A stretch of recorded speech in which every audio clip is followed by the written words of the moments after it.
बदलता है जमाना, लेकिन मर्द वे है जो जमाने को बदलते हैं। नमस्कार साथियों, अगर आपको लग रहा है कि दिल्ली की राजनीति ठंडी चल रही है तो जरा आगरा की गर्म हवाओं में उड़े संजय जोशी के बोल सुन लीजिए। मर्द वही है जो जमाना बदल दे। अब ये लाइन सुनकर क्या आपको लगा कि ये किसी फिल्मी डायलॉग का प्रचार था? नहीं साहब, ये कोई बॉलीवुड नहीं बल्कि आरएसएस और नरेंद्र मोदी के बीच छिड़े राजनीतिक शतरंज का किंग मूव था।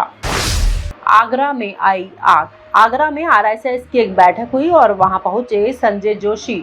वो ही संजय जोशी जिनका नाम लेते ही मोदी खेमे में नकली खांसी चालू हो जाती है। स्टेज पर आए, मुस्कुराए और एक ही लाइन में पूरी राजनीति समझा दी। मर्द वही जो जमाना बदल दे। अब जरा सोचिए, 2025 का साल चल रहा है। आरएसएस अंदर खाने मोदी को 75 की उम्र के बहाने रिटायरमेंट गोल थमाना चाहती है और उधर संजय जोशी कह रहे हैं जमाना बदल दो।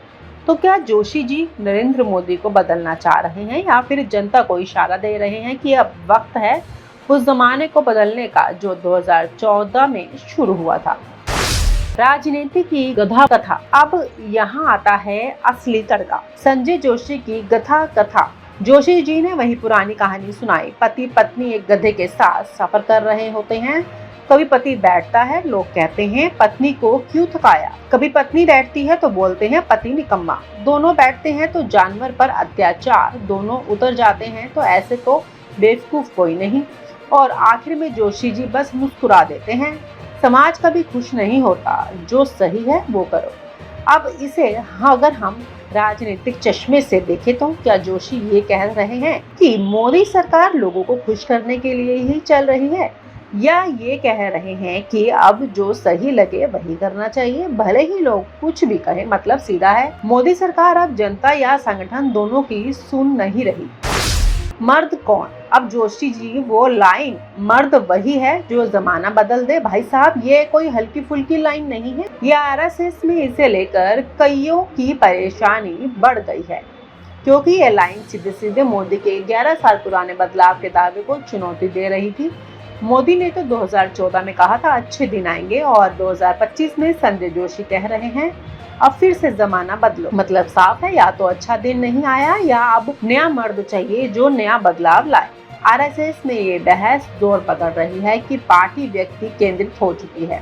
जोशी जैसे लोग संगठन केंद्रित सोच को दोबारा लाने की कोशिश कर रहे हैं।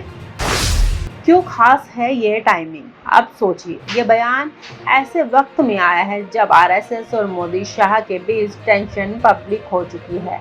बीजेपी अध्यक्ष की नियुक्ति लटक रही है। आरएसएस की पसंद और पीएमओ की जिद आमने सामने है। ऐसे माहौल में संजय जोशी का कथा और मर्द वाला बयान एक इशारा है। इशारा किस ओर है कि बदलाव अब जनता नहीं संगठन से शुरू होगा।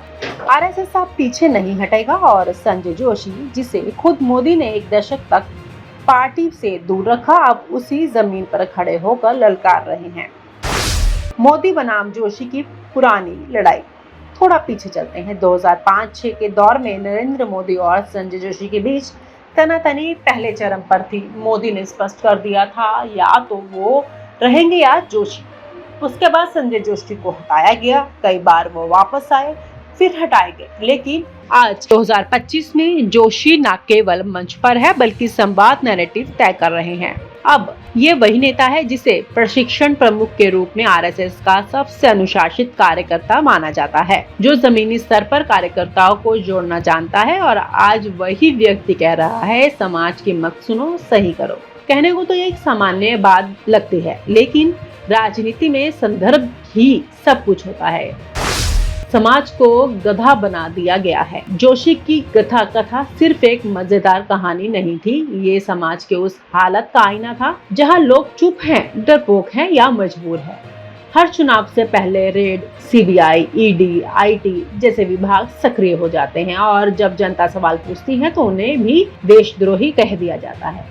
तो क्या समाज अब गधा बन चुका है जिसे हर कोई अपनी मर्जी से हाँक रहा है? कभी राष्ट्रवाद, कभी हिंदुत्व, कभी गर्व और कभी अब 75 पार नियम। जोशी शायद यही कर रहे हैं कि अब गधा मत कहो, खुद सोचो।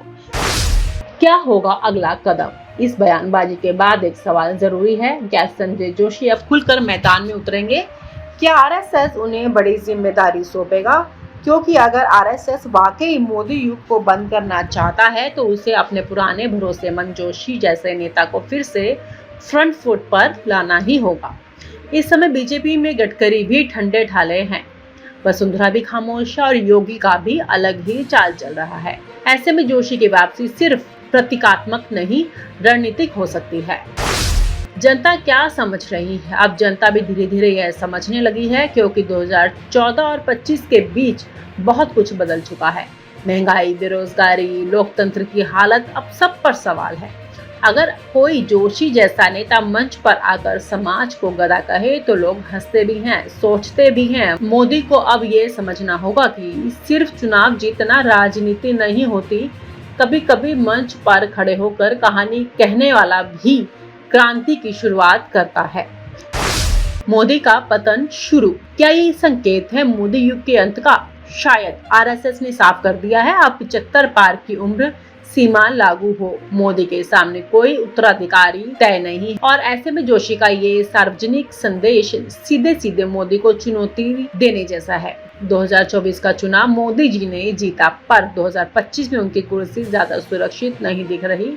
राजनीति में बयान की बयाननामे बनते हैं। जोशी का ये एक बयान 2025 की सबसे बड़ी राजनीतिक गूंज साबित हो सकता है। तो दोस्तों, अगली बार जब कोई गधे की कहानी सुनाए तो सुन लीजिएगा, क्योंकि राजनीति में हर कहानी का मतलब होता है। संजय जोशी ने आगरा में सिर्फ गधा नहीं दिखाया, बल्कि राजनीति की असली चाल समझा दी है।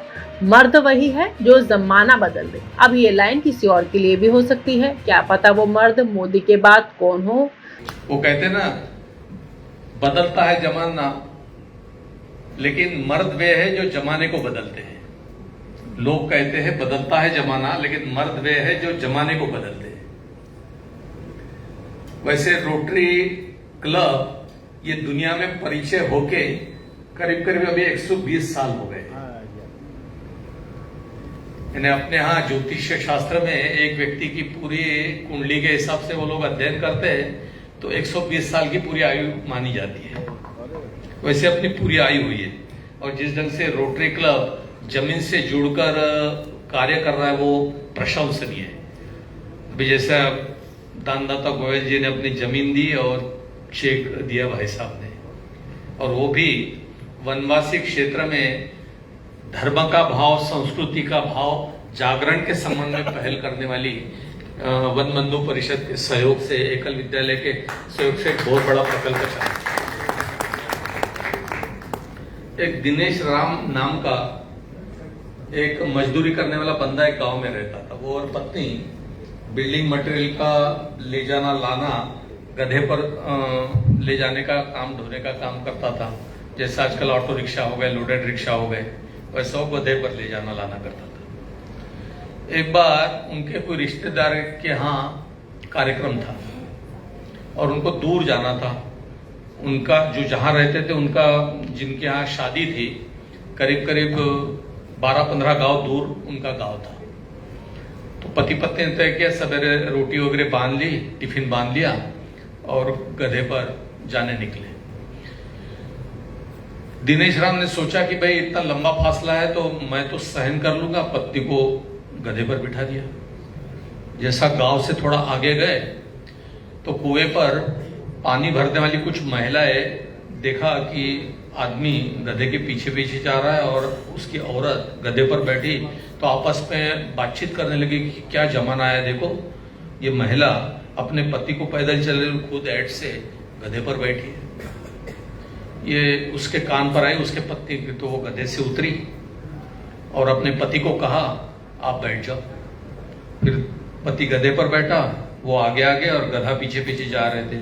एक गांव छोड़कर दूसरे गांव में एंट्री की तो दूसरे गांव में भी लोग पीपल के पेड़ के पास बैठे थे। वो कहने लगे कि देखो ये आदमी है कि क्या है, पत्नी चल रही है और ये आदमी बैठा हुआ है। तो उसको भी लगा कि ये तो बड़ा उल्टा हो रहा है। तो फिर थोड़ा आगे जाने के बाद उसने सोचा कि ये महिला जब मेरी पत्नी जब बैठी तब लोगों ने कमेंट की, मैं बैठा तब कमेंट की, तो हम दोनों ही बैठ जाते, दोनों गद्दे पर बैठ गए। फिर आगे चलने लगे। आगे चलते चलते गांव में कुछ लड़के खेल रहे थे। उन्होंने देखा ये गधे से चला भी नहीं जा रहा और दोनों का भार सहन करते हुए गधा मरणासन अवस्था में चलने की कोशिश कर रहा था। तो बच्चे खी खी करके हंसने लगे कि बोले इनको गधे के हाल भी देख लीजिए, दोनों ऐड से बैठे हुए हैं। तो इन्होंने सोचा कि ये तो उतरना ही बेहतर है। फिर वो दिनेश राम को तरकीब सोची। उसने एक बांस का डंडा लाया, गधे के 4 पैर वो बांस को बांधे रस्सी से, और एक तरफ पत्नी और एक तरफ ये खुद उठा के गधे को उल्टा टंगा के चलने लगे। थोड़े दूर जाने के बाद कुछ युवक बैठे थे, तो कहने लगे अरे ये क्या बारात चल रही है, बोले चलने वाले गधे को ये उठा के ले जा रहे हैं। तो ये बड़े परेशान हो गए। पुलिया से गुजर रहे थे, नदी नीचे बह रही थी, तो उन्होंने सोचा कि हम बैठे तो भी टिप्पणी, पत्नी बैठी तब भी टिप्पणी, दोनों बैठे फिर भी लोग कमेंट कर रहे, उसको वो गधे को उठा के ला जा रहे फिर भी टिप्पणी कर रहे। बेहतर नहीं है गधे को नदी में विसर्जित कर, चलते पानी में उसको गधे को छोड़ दिया। व्यक्ति जितनी रहती है उतनी सोच रहती है। एक बार एक गांव में 5 लोग बैठकर गांव का विकास कैसा हो इसकी चर्चा कर रहे थे। उसमें से एक अंधा था, एक बहरा था, एक लूला था, एक लगड़ा था और एक नंगा था। ये 5 लोग बैठ के कौन सी योजना गांव में आने से गांव का भला होगा, गांव का विकास होगा, इस पर बहस कर रहे थे। तो अचानक बहरे ने कहा कि मेरे कान पर आवाज आने लगी है कि डाकू आ रहे हैं घोड़े पर सवार होके, क्योंकि उनकी आवाज मुझे सुनाई दे रही है। तो अंधा कहने लगा कि ये नजदीक आए हैं, शायद अपने को कुछ इसकी उपाय करना पड़ेगा। तो लंगड़ा कहने लगा कि ये डाकू हथियार वाले हैं, अपन इनसे लड़ नहीं सकते, अच्छा रहेगा अपन भाग निकलो। तो लूला कहने लगा कि उनको आने दो, अपन मार मार के उनको भगा लेंगे। तो नंगा कहने लगा कि तुम तो भाग जाओगे, डाकू मुझे ही लूट लेंगे।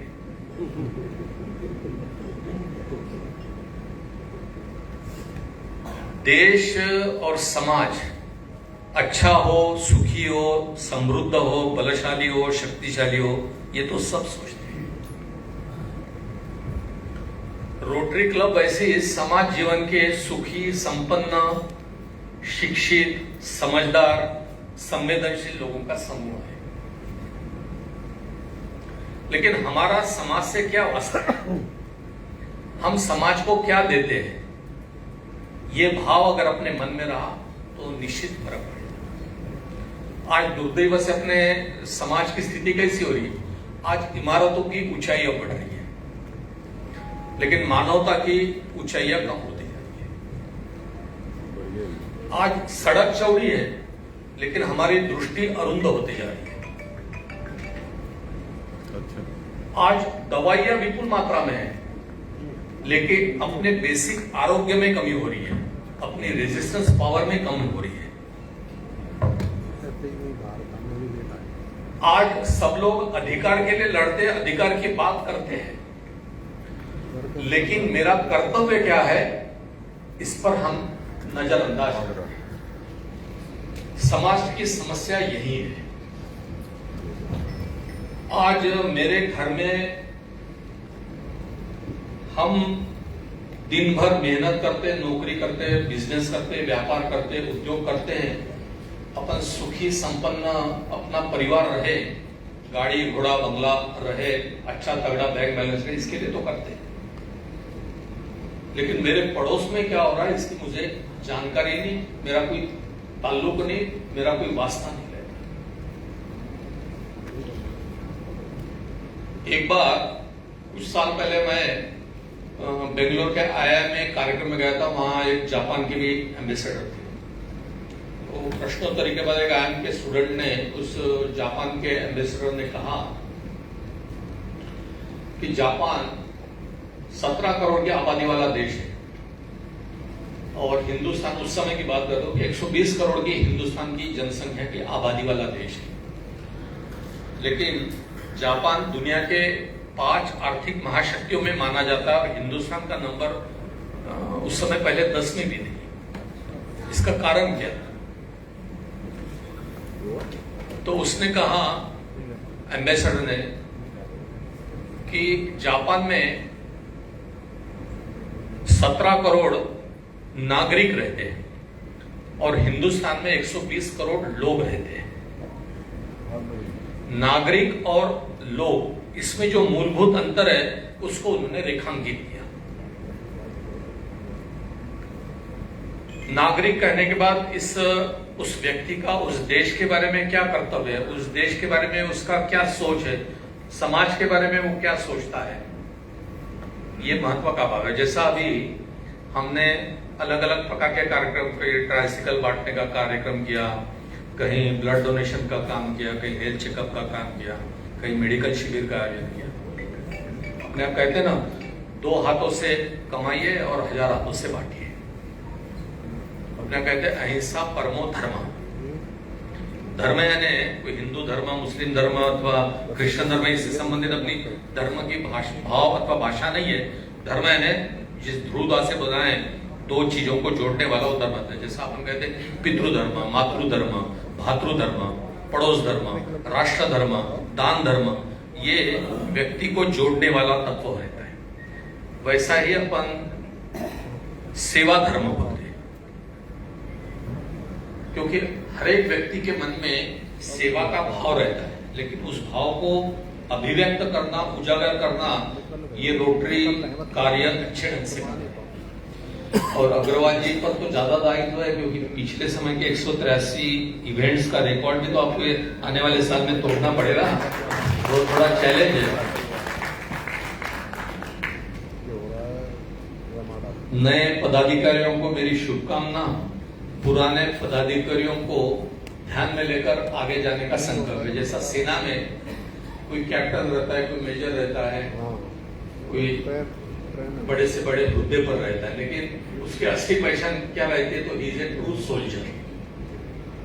वैसा ही पदाधिकारी इस नाते से अग्रवाल जी अध्यक्ष बने होंगे, बाकी टीम बनेगी, बाकी सब सदस्य है, लेकिन एक टीम भावना से अगर हम आगरा के जनजीवन को अपना योगदान दें, आगरा के जनजीवन में मानसिक परिवर्तन करें, उनकी कमियों को दूर कर हम अपना हाथ लंबाएं, तो इससे अधिक अच्छी सेवा कौन सी होगी? देश में और इंटरनेशनल लेवल पर क्या हो रहा है पता नहीं, लेकिन आगरा में हमारा रोटरी क्लब अगर आगरा के जनजीवन में एक अच्छा मान का स्थान प्राप्त करे, इसके लिए अगर हम सब लोग मिलकर करें तो आगरा का परिदृश्य बदलने में कोई देर नहीं है।